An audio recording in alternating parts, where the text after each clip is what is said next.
up, my good people? Welcome to another episode of the Convicted to Grow podcast. I'm your girl, Coach Tressa, motivational speaker, confidence, and business coach. I empower you to elevate in all areas of your life because why? Growth is a daily thing. This podcast is designed to talk about practical strategies when it comes to life and business.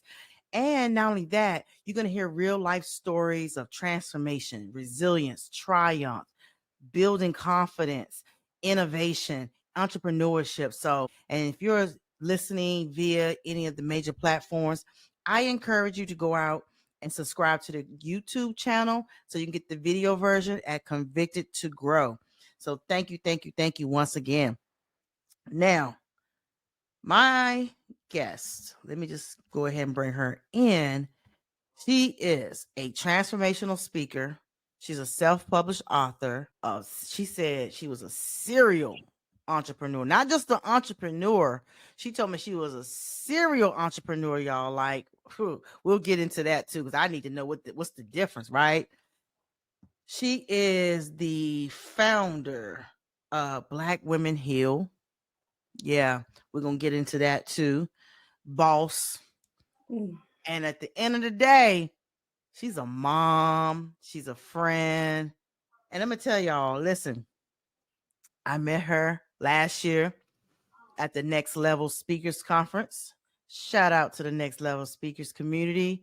That conference, actually, I have met so many dope, amazing people of speakers and coaches who are like-minded and really genuinely want to see each other win. So, y'all, like I said before in the first two episodes, this podcast is new for me. I'm not a SME.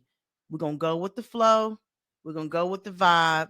And listen, yeah, y'all get ready. If you hear anything from this podcast that you can take away and that it can apply to your own situation, please write it down. So that's why I suggest to get a Convicted to Grow notebook. All right, so here we go.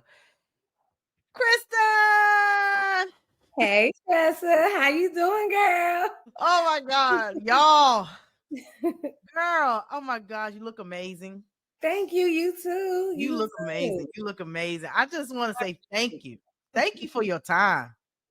Listen, thank you for allowing me to be on Convicted to Grow. Such amazing podcast already. Oh Thank yeah, we you. manifesting that. Thank We you. No, manifesting that. it already is. It already is. I mean, let's be real. It already is. So, but honestly, thank you for thinking of me to, be on this amazing podcast. I truly appreciate it. Well, thank you. So we're gonna go ahead and get started. So let the people know out there, Kristen Biggs. Tell us a little bit about your background, your where you're from, and just share a little bit, just a little bit of your background first. Okay. As you said, I'm Kristin Biggs. I'm actually from Youngstown, Ohio. I relocated to North Carolina a little over 2 years ago. I'm from the south side of Youngstown, Ohio, small city. There's about two people there. Two people. Nah, but growing up with my mom, my father, he had relocated to Las Vegas when I was 9. And I had my older brother, but he ended up getting locked up at the age of 9. So both of my men, they dipped on me. One went to jail, one went to Vegas. And grew up with my bonus dad, that's my dad. So I had, I say the best of all worlds, I had my mom who is a phenomenal woman, who taught me so much. So with my biological father, where he lacked that a little bit, I never felt that I lacked anything because I always had my dad and his family who loved me and showed me a love like no other, who brought me in at the age of 7 months. And literally my family, like I never felt, that like I said, I missed anything in life, because when I say they were right there for every single thing, I mean, they didn't miss anything, even from the birth of my oldest son to, being a teenager, getting stabbed in my head, fighting, they there at the hospital, to graduating from high school, to graduating from college, to, any milestones in my life, besides my mother being right there, my dad and my other dad and my family, my grandma, my aunts, they were there. They never missed anything. They never made me feel like I was a bonus child or a bonus granddaughter. They never made me feel less than or unloved at any moment. And I feel like the greatest thing that you can actually have in your life is love. I would go to Vegas, see my dad, and, he spoiled me too. But, I had an amazing, upbringing as far as love. Like, outside of anything else, love was everything. And I tell people all the time, like, support, I am such a blessed woman. I have such an amazing support system through anything that if I ever thought about doing something, anything that I have accomplished in life, anything that I have gone through in life, I have had such an amazing support system. Having a support system is so important, and having, people that genuinely love you and show you, not just say it, but show it, is so important. In life, you will be betrayed, you will be stabbed in your back, you will be around people who you love, grew up with, raised, and they will still betray you. They will still dishonor you. They will still act like you are nothing. But to have the people who are really there in your corner, on your side, on underneath, above, but like through you, it can't get no better than that. And I am forever grateful. I am forever grateful to God, grateful to my family, my friends that are really my family, to even my support system, even on social media. You don't know how many people actually genuinely pray, PRAY, pray for you and want to see you actually overcome, win, and get through everything that you're going through. And that's there for you. So I say that to say, be appreciative and show your gratitude at all times. Even in your hard times, it's still important to express your gratitude to God and to those who love you and you love. That part. Y'all heard it here. Wow. Girl. Whew. I'm gonna tell you right now, even though I'm interviewing all the guests, I'm getting coaching nuggets. Like I literally have a notebook. So I just want to let you know I'm not ignoring you, because when you say some stuff and it resonates, even for me, I'm still a student. I'm still coachable. I'm writing it down because I feel like when I pray and God, sometimes God moving other people. Yeah. So I just want to let you know that I'm over here I appreciate just that. listening. Oh my God. Powerful, y'all. And you Power. need to know too, every coach has a coach. Every Mm. mentor has a mentor. Every praying warrior, they have a praying warrior over them. Some people are like, I don't need nobody. I'm gonna tell you this, I need somebody. I want somebody. I need my friends that I have. I need them. My dad that I have, my aunt, my grandma, my mother, my dad, I need them. And I want them in my life. So it's okay to let people know, like, That part. That part. So, okay. Thank you for giving us that rundown of just your whole, short version of your upbringing and having that unit, that solid unit around you. That's dope. Now I want to ask you, can you share a specific moment or experience that pretty much tested your conviction and pretty much changed your shift and pivot moment to being convicted to growing? absolutely. So I'll go back to, when I was 12 years old, 7th grade. I met the love of my life, right? He was the finest, both pretty teeth, tall, even in 7th grade. Yes. Oh yeah, back in the day, you got to give A's, B's, C's, and D's. Like when he got, everybody gave him A's. Okay, I mean he had them lines. Oh, he was a pretty boy. Oh, he was a fine boy. So 12 years old, we're talking, and then and we had like every class together, to the point where when I came to school one day, I'm like, where is he at? He got his schedule changed. I said, I know you lying. Hold on. I need him back in. At 12, you was doing that. You was Yes, I moving like like that. him. I know fast 12-year-olds don't do this. You know what I'm saying? I'm just telling my story. But I wanted him in all my classes. Yes, 12 years old. He was so handsome. And back then you won't say like, oh, he's so fine. He was I mean, the most handsome boy I ever seen in my life. I'm just being all the way honest. Like all the girls knew he was so handsome. So from the year, so we, started, we were talking and young and everything like that. And we had our first son together. I was 17. I got pregnant at 16, a young mom, and I'm not ashamed of it. I tell my story, proud of every accomplishment and everything that I've been through in life, whatever I've been through, I'm not ashamed of it. I talk about it. It don't bother me. But I was 16 pregnant. I had my son at 17, walked across stage, got my diploma, pregnant and all. And and we had our son 17, and then we had our first son, named him a junior, Rashad Biggs Jr. And you learn how to be a mother. You learn like young. I'm young. I don't know about breastfeeding. I don't know none of that. But you grow a different type of love. That is 17-year-old, even though I'm 17. So then throughout those years, he become my boy. I mean, he's my boyfriend, my child, my son's father. Or if you can name it, I've been through it. And that's going to be another podcast. So I'm serious. That's a whole nother podcast. So then we get married on my 30th birthday, September 4th in 2016. So yeah, at all of them years, you know what I'm saying? From preteen to teenage years to 20s. And then it's like, okay, we get married on my 30th birthday. And then we welcome our second son together. We welcome our Ahmad Rashad, and he was born September 29th. So I'm gonna tell y'all this: marriage is not easy.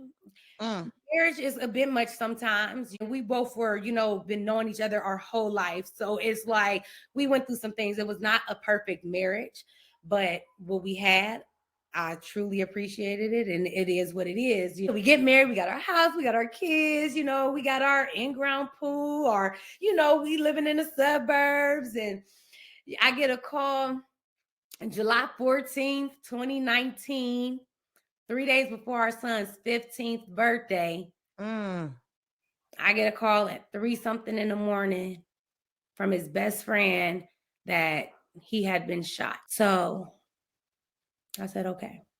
I called my son. I said, Shotty. He downstairs sleep because I had all the kids at the house. I said, they just shot your dad. Like, we got to go. We run out the house. I don't think one of us didn't have shoes on. Possibly Shotty didn't. I don't know. We running. One of us didn't. I don't know.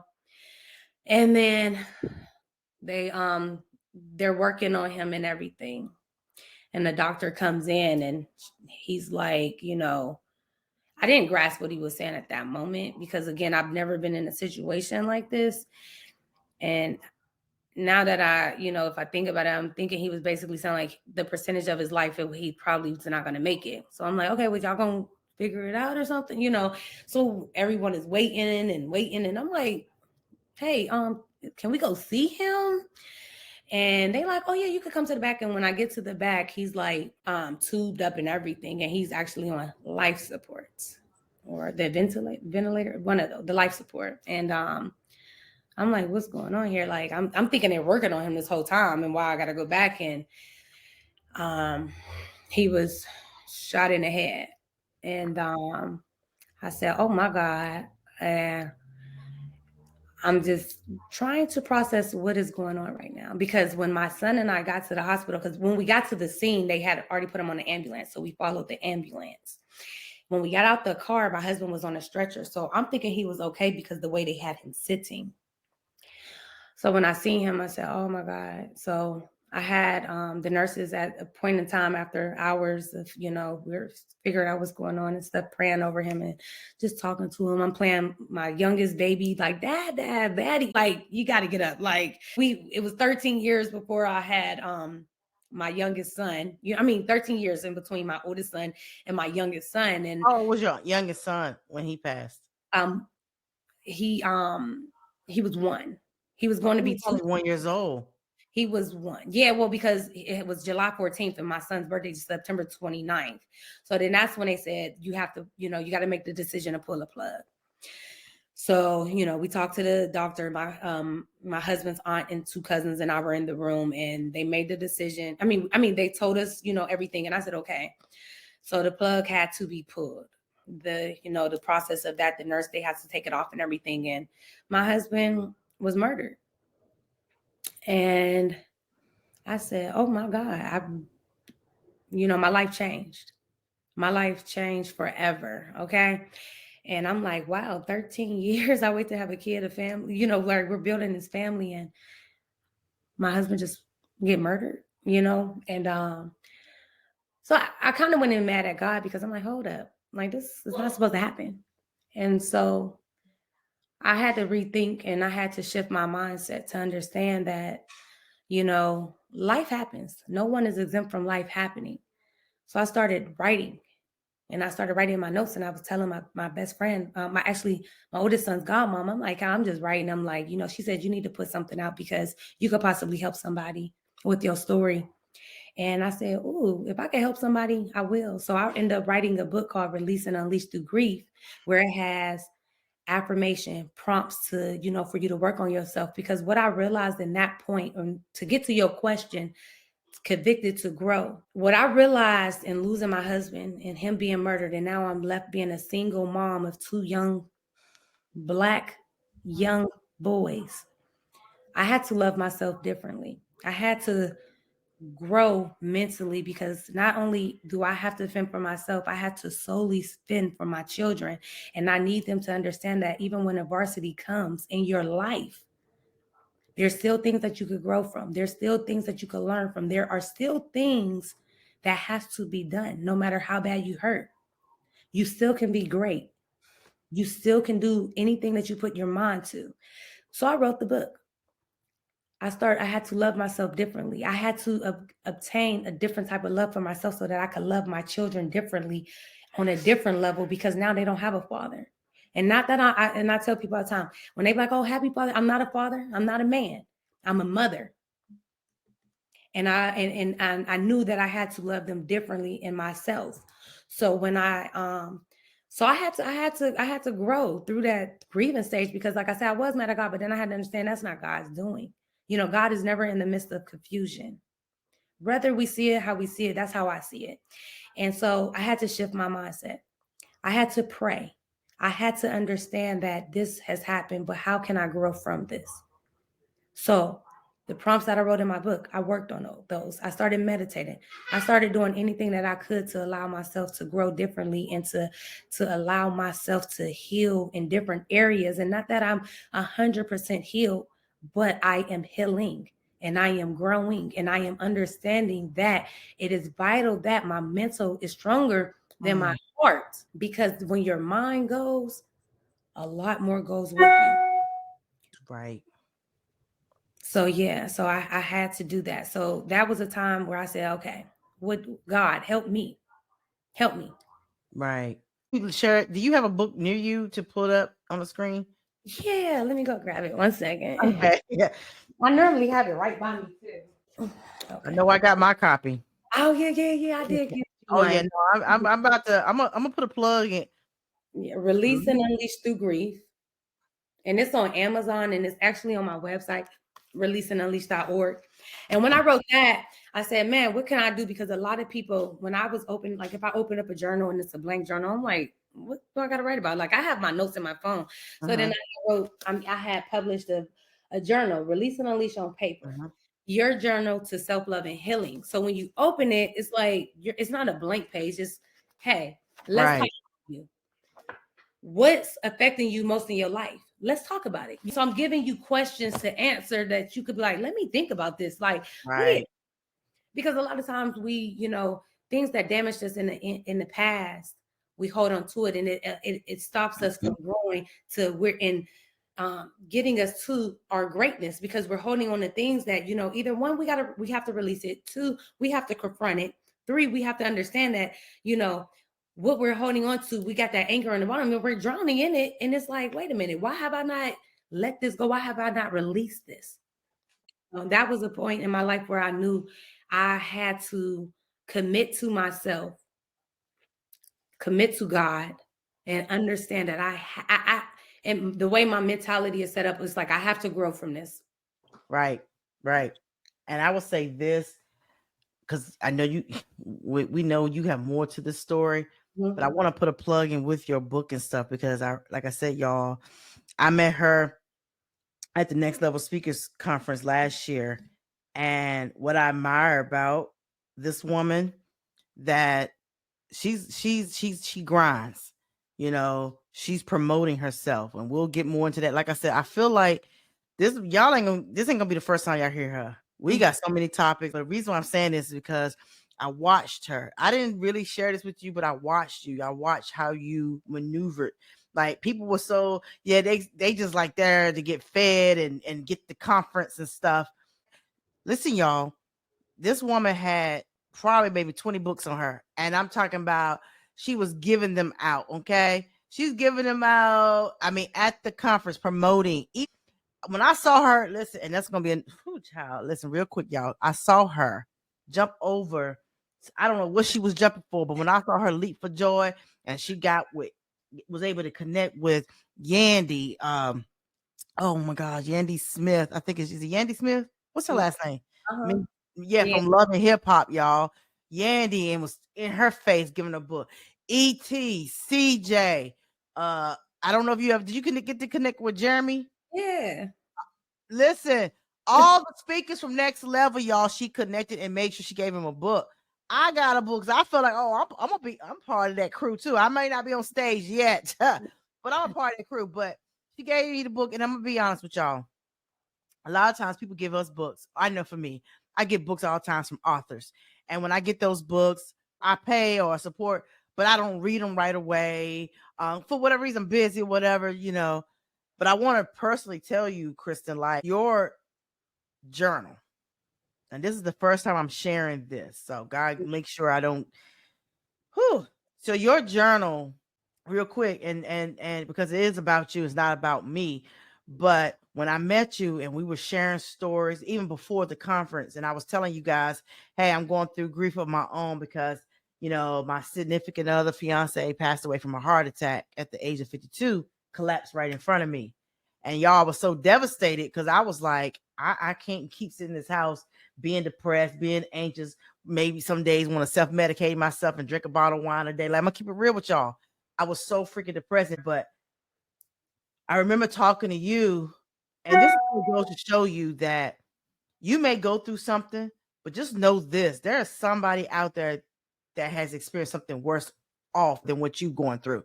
So even though my story, going through the grief that I went through with him, I'm like, man. So when I connected with you and you looked at me, you said, I know how you feel. And this is before you gave me your workbook. You said, I know how you feel.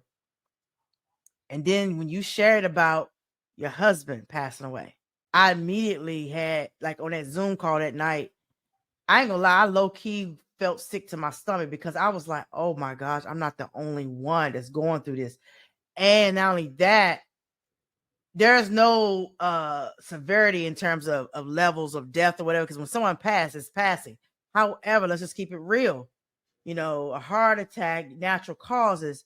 Your husband, he was murdered, right?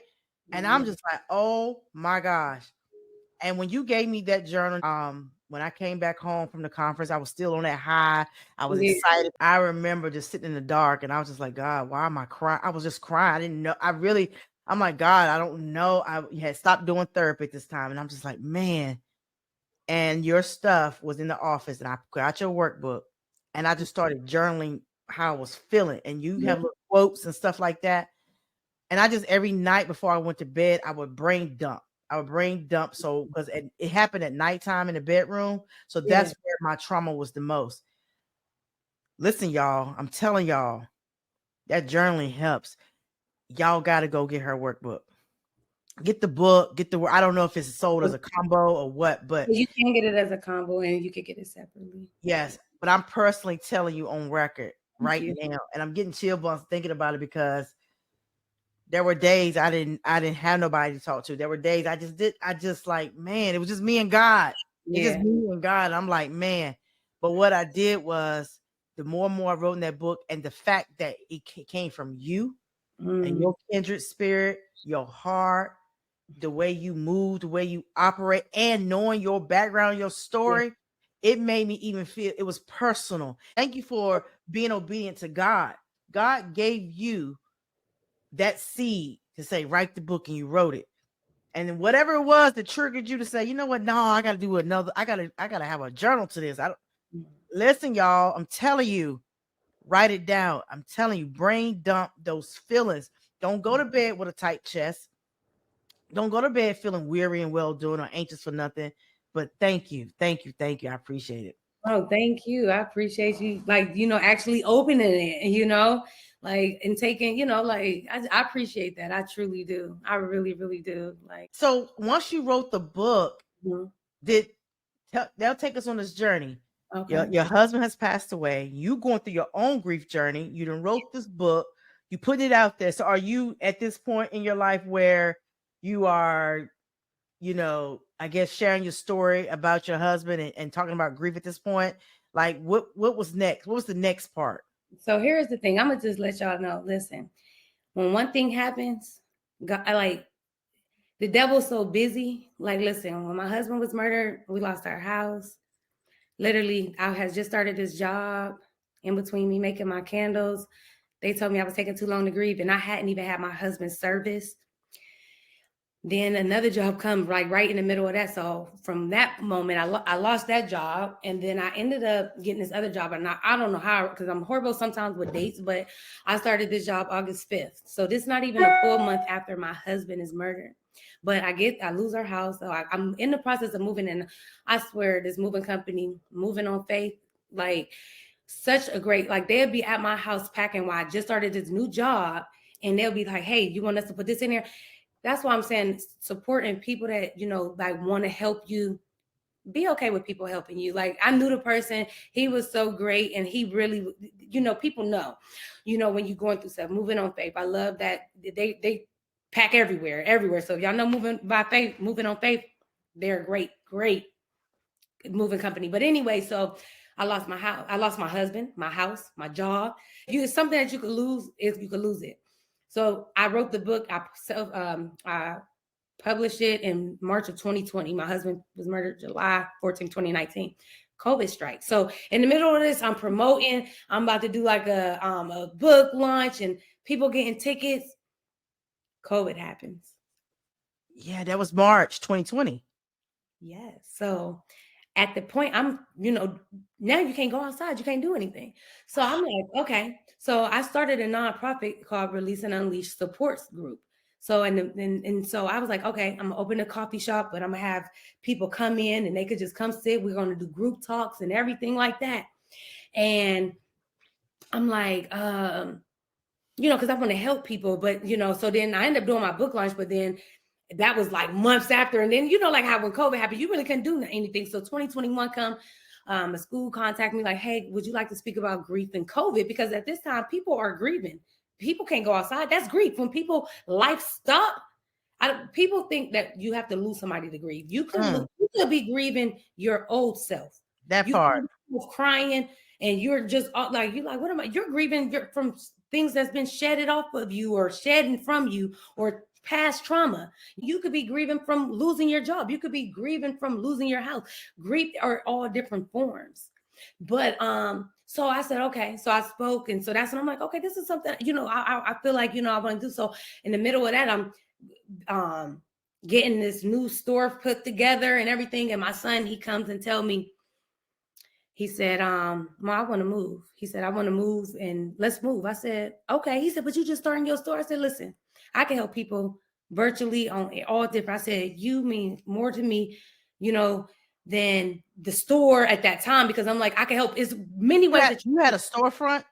I was remodeling the store. Yeah, I had got my keys, and I mean, it was so nice. I was about to open the coffee shop, but I wanted to have, like, people come so we could do support groups. Oh, I okay. started the first, I had like a first meeting and things like that, food, just people coming, and my son said, Mom, I want to move. And he's 16, 16. It was in 2021. So when my husband passed away, and he had left 3 houses. So in the process of me writing a book, starting a new job, moving, losing a job, he left 3 houses that needed to be fully renovated, to the point where one house had a fan and a dang on furnace. So I'm like, okay, I have to renovate all 3 of these houses, get people in those. And then so when I did that, so 2021, my son, he comes to me, I want to move. I said, okay, let me start. So I called my cousin-in-law, like, we're going to come probably to Georgia. I want to do real estate because I'm already, so I just had bought 2 houses. I'm like, well, let me finish these and then we could go. So in the process, I'm studying for Georgia real estate. And then next thing you know, it's April. My son, he totaled his car. So when I say a person who has lost, I felt like Job in the Bible. So Ooh. literally within 7 days, actually it was about 6 days, within a week, somebody totaled my car. And it's the last car that my husband bought me. So when my son turned 16, I bought him a brand new 2018 Malibu. I said, it's yours. I threw him this big party. I said, but now you got to think, it's COVID. So you can't even have really nothing. So I do, like where I stayed at, it was this big open field. I just did it right there, like boom. So I get him his brand new car, Super 16, you get a brand new car. So within 8 months, his car total. So I said, okay. So then next thing you know, I'm coming from my one property from, fixing it up. Somebody, boom, blast me. We lose both cars. And so it's total. So I say this to all this to say within 2019, I lose my husband, my car, my job. My house, my job. And then I'm fixing up houses. And then in 2020, my first cousin is murdered. My first cousin, like it's the day that I got the keys or the day before I got my keys to my store. And this was in 2020. I get the call and I said, this is in honor of him. The day he get murdered, and it's my first cousin. Your first cousins is your brothers or your sister. Yep. You know what I mean?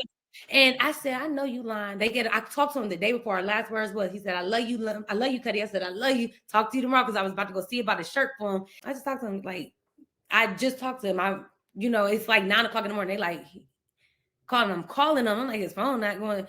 They're like, man, somebody just murdered him. I said, I know you lying. Like, I know you are lying. Like, okay, God. So I bring my dad from Vegas because wow. So when my husband passed, I bring my dad, I bring him back from Vegas because I'm taking care of him because bad diabetes, high blood pressure, he's passing out, he's not doing well. And then boom. So in 2019, my husband murdered, then my cousin get murdered. Then I'm trying to open up a store. Then my son says he want to move. Then we total both of our cars. So then I'm like, okay, then I'm renovating these houses. So then July 17th come, my son turns 17. This is still 2020? This is 2021 because like I said, still in the pandemic. Yeah, we still in the pandemic. So at this point, I'm pushing my son like, hey, we getting up 7 o'clock in the morning. We going to the court. You playing basketball. You're going to rise above this. He's doing so well in basketball, 20 points in the game. I'm tears like, that's my, I'm like, I don't miss no games to the point. I'm like, listen, I work around my son's schedule. That part. I know he going through it. He loses dad. Then he loses first cousin, my first cousin, his big cousin. My dad, he passing out every day. Then next thing you know, he have a stroke. So when I get up in the morning, because I got to give him his insulin every morning, I got to make him breakfast. I got therapists coming. Then I'm trying to study for my real estate because this is in 2021 now. And he has a stroke. So I come downstairs and I'm like, Dad, because I got him his room, but it's like on the one first floor. So when the aides come, and I'm like, Dad, what's going? He like, and I'm like, is you joking? Because my dad is a comedian. I'm like, what you doing? Like, you want, like, what's going on? And he's slobbing. And I'm like, and so I had called 911. They're like, he having a stroke. Then he keeps having seizures, falling out, seizures. And in the midst of that, I'm grieving like the loss of my husband, my cousin. And then I have a teenage son that I'm doing my best. Like, I'm like, we got to get through this. I'm literally writing down at work my book. I got all type of index cards, sticky notes every time I think. And then on top of that, I'm fixing these properties up. And then I'm selling candles because I have my own candle company for years, for about 10 years. So we fixed it. You hold on. When you say selling candles, it wasn't like you was a you know how some people I had my own hand poured. Was you actually making them? Oh, I had my own hand poured candle company. I had my own office before my husband was murdered. Like my own storefront where people come buy candles. Like when I say the candle company was so good, like I was like featured in so many articles, like celebrities would be getting the candles. I mean, it was like, because you could use them as massage oil, really? Like moisturizer. So listen, so I'm finishing these houses and I'm literally studying for my real estate exam so we could get the heck out of Youngstown, Ohio. So my son's birthday, I'm like, hey, what you want to do? He's like, I want to get a hotel. So I'm making them sliders and doing all of this. And he, and so he got his hotel and I got him a little strawberry cake that he so I get it. So then the next day, we talking and everything. And it was the week that my husband had passed away. So he's like, they cooking over, at like pretty on the street where they, where it happened that it was my husband was murdered in front of his best friend's house. So that was my son's godfather. So he's over there and he like, Mom, I'm about to go. I was like, all right. He like, you need anything from the store? I'm like, yeah, bring me a honey bun back. And I'm watching the show Manifest. And next thing you know, Ahmad, he's 3 and he's on my phone. So I hear somebody yelling and I'm like, hello. They're like, Shawty just got shot. And I said, what? I just couldn't believe it. So I said, what? So I run out the house and then Ahmad, he screamed, my dad screaming. And I'm like, I gotta go. I don't got no shoes on. I get to the scene and my baby is laying there shot to death. At the store? Mm-hmm. Right, the same street pretty much my husband was murdered at. Yep, right there. And I see him and he's just laying there. And I'm just screaming. And I'm just looking. And I said, I know. And I'm trying to get to him. And the police like, you can't go. You can't touch him. And I'm like, and I really remember hearing somebody say, cover him up. His mother is right there. And the ambulance comes and they take him. And I go He didn't make it to the hospital. Yes, he did. Oh, okay. So the ambulance take him to the hospital. And I'm telling my mom, I'm like, Mom, I saw my baby laying there. She's like, you got to keep the faith and stuff. And I said, Mom, I'm a realist. Like, in any situation, I'm a realist. Like, you can have all the faith in the world, but some things, it is what it is. I know what I seen. My mom and I are in a room. And she said, do you want anybody to come in? And I said, no, because I remembered how I was with my husband and how I remember my son saying the last image he had of his father, and it's a picture. And he'd be like, every time I think of that, I see my dad. And I was like, okay, I understand. And I remember I asked the same question that I had to ask for my husband. Like, is there a 1% chance? And then I remember they came in and they said, I can't remember verbatim, but it was pretty much like, we're going to have to put a plug. He's not going to make it. And he wasn't there anyway. He was on life support across the room from where my husband was.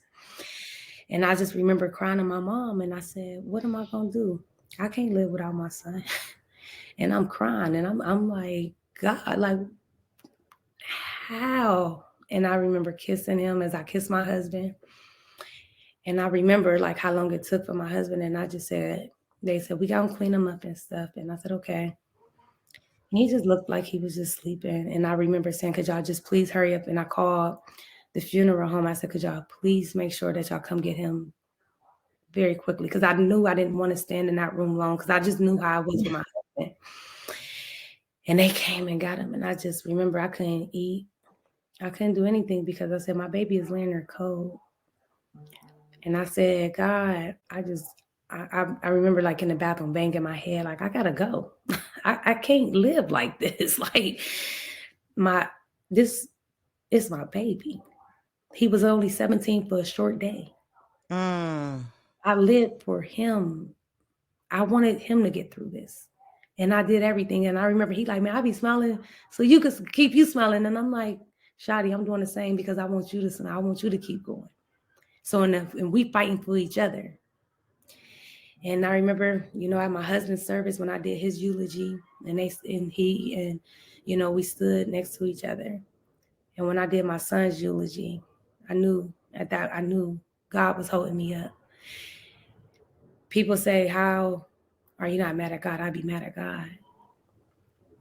When I went in with my husband, when my husband passed, I was mad at God for a quick second, just because I was trying to get some understanding, but I knew I had to lean on him.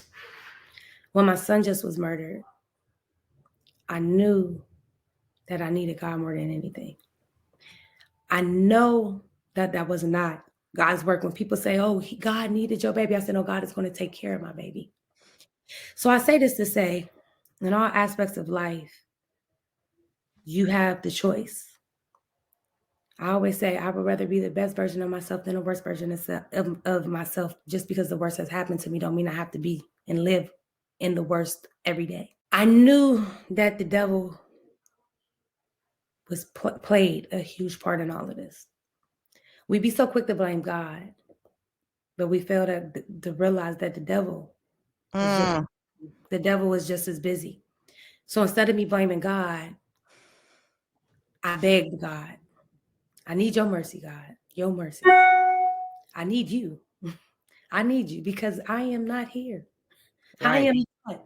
I am not myself. I am not. I need you. I do. I want you in my life. I know you didn't do this to my baby, but I know that you're going to help me get through this. I blame the devil because the devil is a crucial thing and it comes in all shapes and forms. So I had to literally convict myself to grow, even after losing my son. I have to work on my mental. I have to continue to feed myself with positive affirmations. I have to look at stuff and if you look in my room before I go to bed, give it to God and go to sleep. Mm. When I look up before I go to my bathroom, with God, all things are possible. Matthews 19:26. You have to learn and understand that when life happens to you, you have to have the mental capacity to tell yourself, I have to overcome this. I have to get through this. Because if you really want that, it will come. Right. Not saying that I'm over it because I'm not okay with my husband, my cousin, my son being murdered at all. I feel I won't ever be okay with that. I'm not okay with it. I live with it. I get through it because I want to. This is what my mind tell me, the shift of the mindset. And that's why I wrote a book, a ebook called 8 Ways to Shift Your Mindset. If you go on my website and you subscribe, it will be there to download because I feel that if anything that we go through is mental, it affects your mental. You have to tap into your mental. I lost my husband. I lost my house. I lost my job. I lost my first cousin. I lost both my cars. And then I lost my son. And then I had to relocate again. Then I just got betrayed and I just had to relocate again. Because at this point, I value everything about my peace, my comfortability. And I don't, and I work hard for that.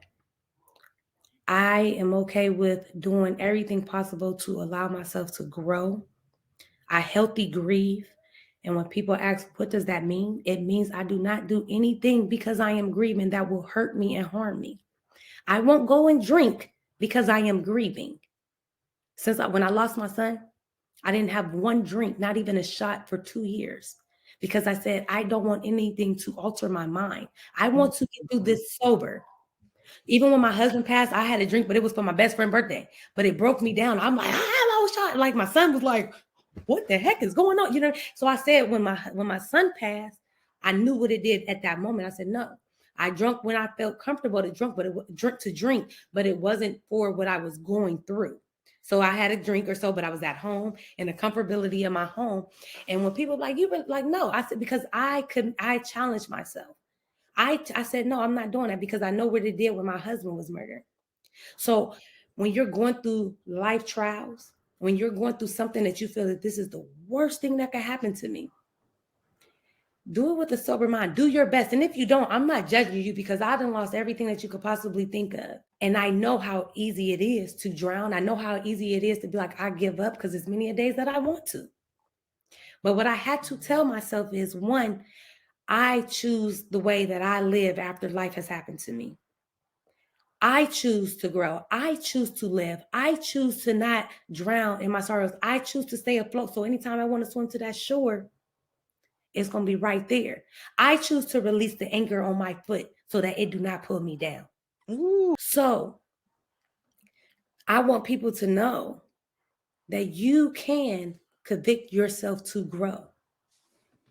It is all in your mental. My mental is stronger than my heart. And I thank God for that because my heart is broken. And I have still my son that I have left. And I want the best for him. And I want him to know that, you could still rise above this. And I tell him every day, I'm like, who I live for? He say, me. I said, who do I love? He say, me. I said, you better know it. You better know it because I'm working hard, baby. Aw. I'm working hard, not as far as anything for my mental to allow him to know that, know anything you go through in life and what I went through in life, it defines who I am. And I choose to be who I am, a person who can help somebody through what they're going through. I choose to keep God in my life. I choose to not blame God, but to lean on his understanding, even if I don't fully understand. But I still choose to lean. I'm a lean, you know. Yep. Show the lean. I don't know if y'all remember that song. Yes.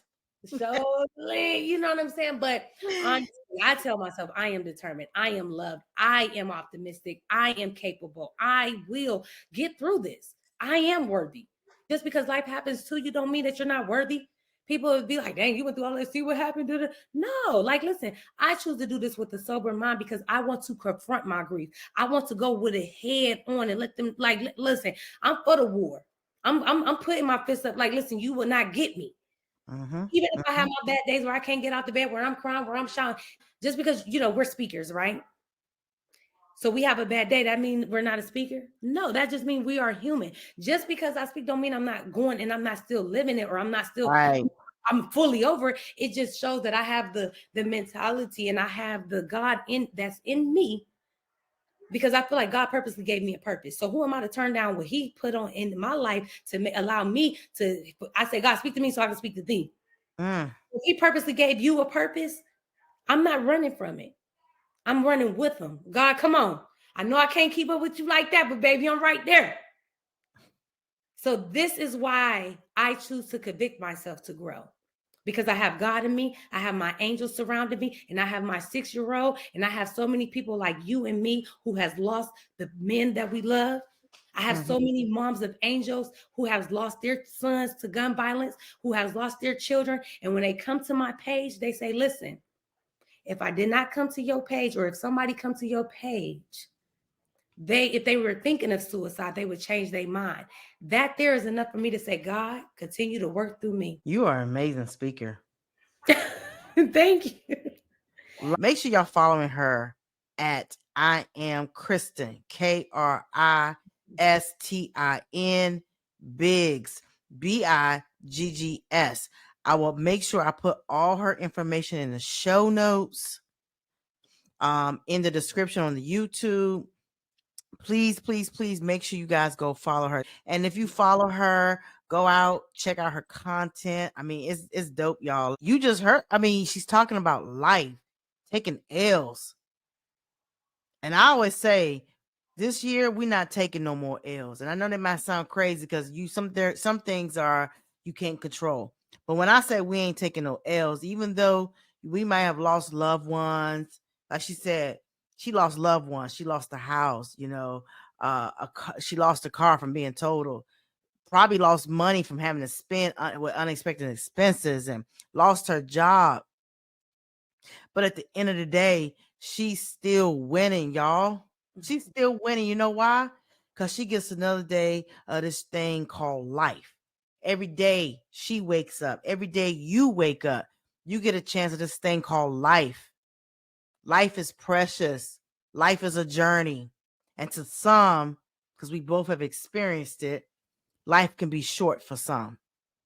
And that's why it's so important that you make the most of your life. You make the most of it by operating in your gifts. You make the most of it by surrounding yourself with the right people that will bring the best out of you. You make the most of it by going to bed with a clean heart and not being so heavy, being mad and being agitated and being frustrated. Y'all, I'm telling y'all, listen. I mean, she has, but you're a speaker. Like, I'm gonna tell you this, and I'm gonna manifest it on your behalf right now. And I know the recording date of this podcast is gonna be aired in March, but we're talking it's February 28th, 7:39 p.m. I am manifesting that Kristen Biggs is gonna be on so many stages. It's gonna blow her mind for 2024. Let me tell y'all something. The thing about being blessed, see, God hears your prayers, right? The thing about relationships and friendships, it gotta be some reciprocity in that. You gotta root for the people. Love on your sister, love on your brother. And it ain't got necessarily be blood relatives, right? Because sometimes we get supported by strangers and those who are not blood relatives, right? In her case, she had a supportive cast. But I'm manifesting this publicly. that 2024, expect more. And as you continue to do more, as you continue to soar, I'm telling you, it's going to blow your mind. You have a story, and I know you're a speaker. You said you're a transformational speaker. Going through this whole ordeal, is that when you really found your voice and said, okay, this is bigger than me? I'm a speaker, because I know I've seen some of your stuff on your site where you have spoken in schools and to the kids about gun violence and things like that, and about going that right path. But I also see you, and I know you spoke to widows. I know you could talk about that. You have a group called Black Women Heal and Moms of Angels, where you talk about the grieving process. But it's more than, like you said, the grief, because you can lose a lot in life. Sometimes we feel like we're losing our mind. That transformation of just life setbacks, preparing you for that comeback, that cry out that's preparing you for that breakout. So I see you not only talking to the kids and the widows and widowers of people they lost. It's much more. I'm telling you, this way I feel and what I've heard in them last 5 minutes you talking. Yeah. I ain't gonna lie. I mean, we've only talked, a few times, but I look at you. I look at you different. Your tagline was, "My grief is different. My grief looks different," and it has stuck with me, because I'm like, dang. Everybody be thinking you should be down. I mean, we could still be happy, and that's why I said you got to come on for another. We're gonna have to have a part 2 with you. That part 2 is going. My grief looks different. The aftermath of now. How does the dating look? How do you getting back out there? Is like, because the thing is, it's like I'm out there trying to date, and I'm comparing to what I used to have, and I'm like, maybe it's probably why I'm still single. This is my philosophy on that, and I know we don't have much time, and I know we'll talk about it, but this is my philosophy. Oh, we're gonna have a part 2, like in the next. No. What I'm saying is, as far as like we're gonna speak on the dating and everything on the next one, but I'm saying, like, for this, I'm not gonna touch too deep into it. What I had with my husband is what I had with my husband, and that's what God placed in my life to have, and I appreciate it and I cherish it. Right. But like, I'm 37 now. I have still a lifetime to be able to be with somebody, love somebody. And in our book, in the Bible, you can move on. My husband passed away. So in the Bible, you can get married again and, live a life again. But what I had, I cherished what I had. And when I get my husband again, because I do want to marry again, I want what I have with him to be with him. I want the love that he has for me. That's going to be for me. And I want to say this too. I do have a speaking engagement. So if anybody is in Charlotte, North Carolina, or wants to travel to Charlotte, it's called Bent But Not Broken. So I am a speaker, and it's April 20th, Saturday, April 20th. I'll send you the flyer. Oh yeah, I can add it. Right. So I'll be speaking. I'm a speaker there. And I also, every Sunday at 7:00 p.m. EST time, we do Moms of Angels on Zoom every Sunday at 7:00. I don't care if it's one person on two. I'm just starting it. And I have some amazing Moms of Angels who we're all in this together. And I feel it's so good to have a community of people. Like my one Mom Angel said, she said, it's like we're in a sorority that we did not ask to be in, but so needed. And now in my upcoming Sundays, I'll have my 2 groups, my widows and widowers, because now I want the co-eds. And I'll be starting that before that. So that's on Eventbrite. My Moms of Angels support group is on Eventbrite as well. You just come on Zoom, and my mission is to have a sorority of Moms of Angels. Like, I love how she says sorority, and also to have a group of widows and widowers to come together, because men needs help as well. So those are the 2 groups that I'll be doing on Sundays. Every Sunday. Sundays is the widows and widowers, but I haven't started promoting it yet. But that'll be at 5, and then at 7:00 is the Moms of Angels. So, and like I said, that Black Women Heal, I had created a group on Facebook so that women could have a safe place to come on, vent, release. And we need that, that safe haven for us, But so those are the things that I'm working on, and I really want to grow, because I want people to know that they are not alone. we are not alone in this, and it's unfortunate, but the thing is, it happened. Right, right. I am booking, so if anybody want to book me, info at releaseandunleash.org. I am open to, book and speak. That is my So mission. schools, pretty Yes, much anywhere. yeah, schools, and also like women events. Okay. Um Definitely women events, definitely after schools. I speak to the youth, the young scholars, on gun violence awareness, on mental health, as far as signs and things like that, and just telling my story and allowing them to see, like, a woman could lose everything, and y'all don't want to be that. Y'all don't want to be on a t-shirt. Mm. Y'all don't want y'all mamas burying y'all parents burying y'all. So I have something to say to them, and also women. And like I say, it doesn't just have to be on grief, but like bent but not broken. you know that will be an amazing event. Like I say, April 20th, and there's other speakers as well. But yeah, come out, come, support, show up, and it's going to be a great, great event.